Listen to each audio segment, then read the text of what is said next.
চলচ্চিত্রে চলনিরালায় ছিল আমার শুরু। তো সেই শুরুর গানটাতেই এতটা সাফল্য এসেছে, সেটা অবশ্যই আমার জন্য অনেক আনন্দের। এছাড়া পরবর্তীতে ইমন শাহজাদা আমাকে বেশ কিছু গান গাইয়েছেন। এর মধ্যে গত বছর রঙে রঙের সঙ্গে সঙ্গে একটা গান ছিল, বৈশাখের গান, উপবিশ্বাস দিদির একটা মুভি ছিল এটা। তো সেটা তো আমি বেশ ভালো রেসপন্স পেয়েছি। এছাড়া এই বছরের শুরুর দিকেও একটা মুভির গান এসেছে, সেটারও মোটামুটি ভালো রেসপন্স পেয়েছি। তো মুভিতে আসলে এগিয়ে যাওয়ার চেষ্টা করছি। মুভির ক্যারিয়ারটা আমার জন্য নতুন, যদিও আমি অডিও ইন্ডাস্ট্রিতে আছি প্রায় 13 বছর, কিন্তু মুভিতে আমার অনেক আগে কাজ করার কথা থাকলেও হয়ে ওঠেনি। তো শুরুতে যে গানটা রিলিজ হয় সেটাই চলনিরালায় 2019 সালে কণ্ঠ দেওয়া হলো, গানটা রিলিজ হয় 2022-এ। করোনা কালের কারণে এটা পিছিয়ে দেওয়া হয় মুভিটা। তো এই তো প্রথম গানে এতটা সাফল্য, এতটা মানুষের ভালোবাসা, শ্রোতাদের ভালোবাসা, দর্শকদের ভালোবাসা এটা পেয়েছি। তো সেই ভালোবাসা এবং দোয়া নিয়েই এগিয়ে যেতে চাই। রিসেন্ট টাইমসে অনেক জনপ্রিয় গান কিন্তু এসেছে। আমি যদি বলি প্রিয়তমা মুভির গানগুলো খুব হিট হয়েছে। প্রিয়তমা, এরপর আমার যে বছর গান এলো পরাণ মুভিতে, সে বছরই সাদা সাদা কালা কালা একটা গান ছিল। তো এখন কিন্তু আসলে সিনেমার গানে আবার মানুষ একটু সিনেমার গান মুখী হচ্ছে আমি বলবো। তো সেই হিসেবে আমি বলবো যে কম হচ্ছে না।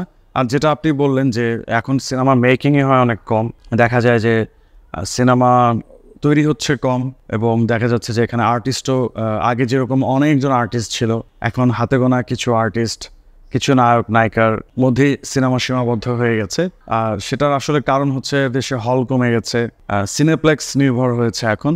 আগে তো 80-90 দশকে সিনেপ্লেক্স ছিল না, তো এখন সিনেপ্লেক্স বা মাল্টিপ্লেক্স যেটা বলি, সেখানে মুভি রিলিজ হয়। তো ওই পরিমাণটা কমে যাওয়ার কারণে আসলে গানের পরিমাণটাও কমে গেছে। সেই জন্যই হয়তো গান এখন আগের মতো খুব বেশি পাওয়া যাচ্ছে না। তারপরেও গান এখনও জনপ্রিয় হচ্ছে। রিসেন্টলি তুফান মুভির দেখলাম লাগে উড়াধুরা হিট হয়ে গেছে কিন্তু মুভি রিলিজের আগে। তো আমি বলবো যে সিনেমার গান এখন মানুষ শুনছে বা পছন্দ করছে। সময়টার একটা পরিবর্তন আসছে এখন।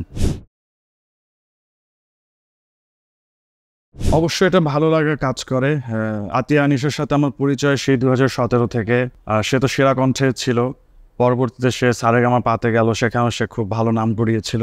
আমার কাছে ভালো লাগে, যদিও আমাদের একসাথে মুভির গান সেভাবে এখনো হয়ে ওঠেনি, কিন্তু আমরা এই সামনে কোরবানির ঈদেও একটা নাটকের গান আসবে। ইমন শাহজাদার মিউজিক, টিউন মিউজিক এবং জনি হক ভাইয়ের লেখা, আমার চলনিরালায় যিনি লিখেছেন। এই তো আমরা আসলে জুটিটা আসলে কিভাবে হয়ে গেল জানি না, এটা আসলে হয়তো নির্ধারিত ছিল। আমি নিজেও জানতাম না। আমি যখন গানটা গেয়েছিলাম প্রথম, এটা সোলোই ছিল। পরবর্তীতে তারা এটা ডুয়েট করার ডিসিশন নেয়, এবং আতিয়া আনিশাকে দিয়ে নাভেদ পারভেজ ভাই এবং রায়হান রাফি ভাই, পরাণ মুভির ডিরেক্টর, তারা ডিসিশন নেয় যে এটা ডুয়েট হবে, এবং তারা আনিশাকে দিয়ে গানটা করায়। এবং গানটার সাফল্যের পেছনে আসলে আমি বলবো যে আমাদের দুইজনেই অনেক চেষ্টা করেছি প্রচারণার জায়গা থেকে। তো হয়তো আমার সোলো হলে আমার কাঁধে চাপটা একটু বেশি পড়ে যেত। এখন যেহেতু আনিসের সাথে ডুয়েট ছিল, তাই আমরা দুজন এটা ভাগাভাগি করে নিয়েছি। তো এখন দেখা যাচ্ছে ও আলাদা অনুষ্ঠানে ও গানটা গাইছে, আমি আলাদা অনুষ্ঠানে গানটা গাইছি, এবং গানটার প্রায় 2 বছর বয়স হয়ে গেল। দেখতে পাচ্ছি যে গানটার আবেদন এখনও কমেনি। এখনও কোথাও গাইলে কিংবা কোথাও গানটার কথা উঠলে সবাই খুব প্রশংসা করে। রিসেন্টলি একটা লাইটিং শ্যাডো ড্যান্সিং টাইপের একটা ভিডিওতে দেখলাম এই গানটা ইউজ করেছে। তো ভালো লাগলো যে গানটা এখনও মানুষ এই গানের উপর পারফর্ম করছে, নাচ বা নৃত্য, ড্যান্স যেটাই হোক সেটা করছে। তো ভালো লাগে। আর জুটি যেটা, এই তো নাটকের গান আসছে সামনে আমাদের। ইভেন একটা ম্যাগাজিন অনুষ্ঠানের জন্য এই ঈদে আমরা একসাথে গান গেয়েছি। সবাই আসলে বিশেষ করে ইন্ডাস্ট্রি, মিডিয়া যেটাকে আমরা বলি, তারা আমাদের দুজনের একসাথে গান খুব করে চায়। এই জন্য আমরা বারবার একসাথে গান গেয়ে শ্রোতা দর্শকদের সামনে ফিরে আসার চেষ্টা করছি। দেখা যাক আমাদের জুটিটা কতদিন মানুষ গ্রহণ করে। গানটার সুরকার নাভেদ পারভেজ ভাই, এবং গানটা লিখেছেন জনি হক ভাই। তো জনি হক ভাইয়ের সাথে এটা আমার সেকেন্ড কাজ ছিল। আর নাভেদ ভাইয়ের সাথে আমার আগে অনেকগুলো নাটকের গান করা হয়ে গিয়েছিল, তিনি আমাকে গাইয়েছিলেন। তো গানটা আসলে কোথায় যাবে, কি যাবে না যাবে, আমাকে কিছুই বলা হয়নি। আমাকে নাভেদ ভাই ডেমোটা দিয়ে বলেছিলেন যে আপনি গানটা ভয়েস দিয়ে পাঠান, গানটা ভালো কোনো একটা প্রজেক্টে যাবে, হয় কোনো নাটক অথবা মুভিতে যাবে। তো আমি গানটা তাকে গেয়ে পাঠাই, এবং গানটা তার কাছে ছিল তো পরাণ মুভির জন্য রায়হান রাফি ভাই গান খুঁজছিলেন। আমরা সবাই জানি যে পরাণ মুভিটা খুব আহামরি বাজেটের কোনো মুভি ছিল তা নয়, বাট এটা অনেক সাকসেসফুল হয়ে গিয়েছিল আর কি। তো সেক্ষেত্রে দেখা যাচ্ছে যে নাভেদ ভাই এই গানটা শোনান রায়হান রাফি ভাইকে। তো এখানে একটা স্টোরি আমি বলি, এটা আসলে কখনো সেভাবে বলা হয়নি। তো রায়হান রাফি ভাই গানটা প্রথম সময়তে পছন্দ করে নেন, কিন্তু তিনি যে আমার ভয়েসে গানটা রাখবেন সেটা নিশ্চিত ছিল না। তারও প্ল্যান ছিল যে হয়তো অন্য কাউকে দিয়ে তিনি গানটা ডাব করে নিতে পারেন। ইমরানকে একদিন রায়হান রাফি ভাই গানটা শুনিয়েছিলেন। তো ইমরান গানটা শুনে আমার ভয়েস চিনতে পারেনি, কিন্তু ইমরান রাফি ভাইকে একটা কথা বলেছিল যে এই গানটা যে গেয়েছে আপনি চেঞ্জ করেন না ভয়েসটা, তার ভয়েসে গানটা খুব স্যুট করে গেছে। তো তখন ইমরান বলে যে গানটা কে গেয়েছে, এই ডেমোটা কার গাওয়া। তো রায়হান রাফি ভাই মানে জানতেন না যে ডেমোটা কার গাওয়া। তো তিনি নাভেদ ভাইকে ফোন দেন এবং জিজ্ঞেস করেন যে কার গাওয়া। তখন নাভেদ ভাই জানান যে এটা অয়ন চাকলাদারের কণ্ঠে আছে। তো অয়ন চাকলাদারের কণ্ঠে আছে। তখন ইমরান খুব মজা করে বলে যে অয়ন তো আমার বন্ধু, দাঁড়ান আপনার অয়নকে একটা ফোন দেই। তো পরে আমাকে ইমরান ফোন দেয় এবং ফোনে হচ্ছে রায়হান রাফি ভাইয়ের সাথে আমার কথা বলিয়ে দেয়, এবং রাফি ভাই শুধু এতটুকুই বলে যে অয়ন আপনার সাথে কাজ করে ভালো লাগলো। এতটুকুই আমার একটা স্মৃতি।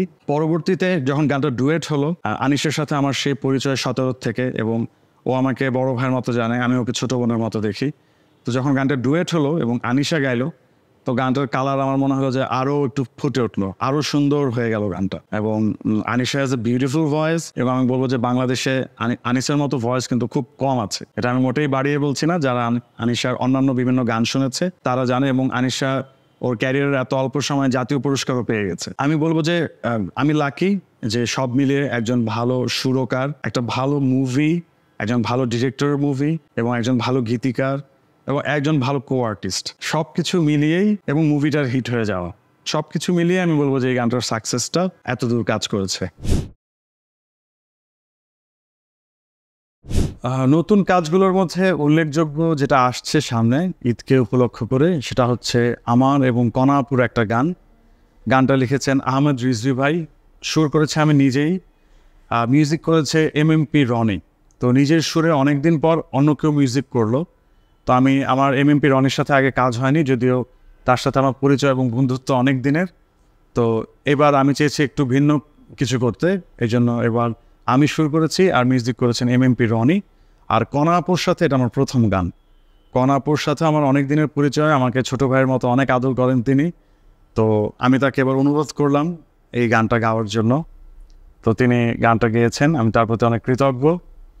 এবং গানটা লিখেছেন আহমেদ রিজভী ভাই, এবং আহমেদ রিজভী ভাই একজন লেজেন্ডারি গীতিকার আমাদের দেশের। তার সাথে এটা আমার প্রথম কাজ। তো এবং মিউজিক ভিডিও করেছেন এটার সৈকত রেজা ভাই, এবং এটাতে আমার সাথে পারফর্ম করেছেন জান্নাতুল ফেরদৌস কাজল। আর কাজল হচ্ছে নাটকের খুবই পরিচিত একটা মুখ। তো ও এতদিন প্রচুর নাটকে কাজ করেছে, কিন্তু ওরও কোনো মিউজিক ভিডিও নেই। এটা ওর প্রথম মিউজিক ভিডিও। আমি খুব আশাবাদী এই কাজটা নিয়ে। এটা নাটাই মিউজিক থেকে আসছে। আর এছাড়া একটা ম্যাগাজিন অনুষ্ঠানে কবির বকুল ভাইয়ের লিরিকে আমার সুর এবং সঙ্গীতে আমি এবং আতিয়া আনিশা একটা গান গেয়েছি, এটাও এই কুরবানির ঈদে আসবে। এছাড়া ইমন শাহদাদার সুর সঙ্গীতে এবং জনি হক ভাইয়ের লেখায় মোস্তফা কামাল রাজ ভাইয়ের একটা নাটকে আমার এবং আনিশার আরেকটা গান আসবে। তো এই ঈদকে সামনে রেখে এই তিনটাই এই মুহূর্তে আমার উল্লেখযোগ্য কাজ।